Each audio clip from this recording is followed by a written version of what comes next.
Good morning, good Monday. What's going on, everybody? All right, let's go. Let's get into it.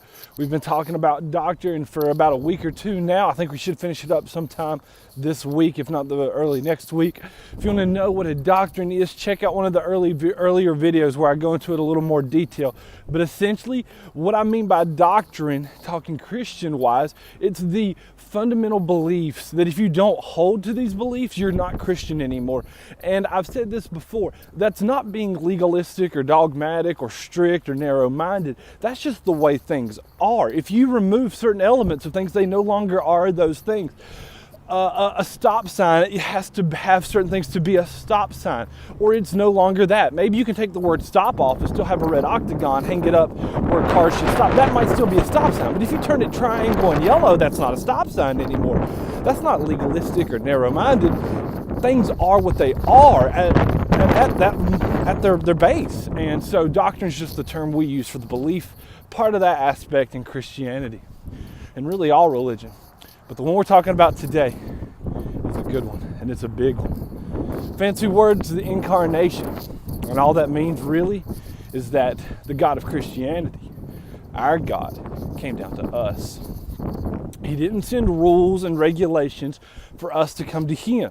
If we're not careful, we'll misread most of the Old Testament and think that's what God's doing, is He's giving people some laws so that they can climb a staircase up to His perfection.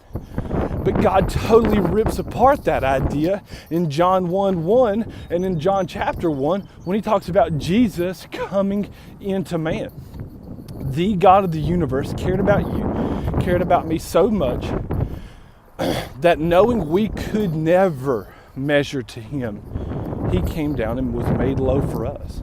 That Jesus Christ came and He put aside some of His godness and took on all of our human fleshliness and became part of us. He walked with us. He had supper with us. He lived with us. That's the beautiful news of the gospel, is that God doesn't call you or me to measure up. He doesn't call us to perfection. We can't do perfection. He came down to us. He lived perfection. Jesus Christ lived perfectly so that His perfect life lived could be given to anyone He chose, and He chose all who would accept that free gift. So there you go. The Incarnation, God came down, became man for us. Love you guys.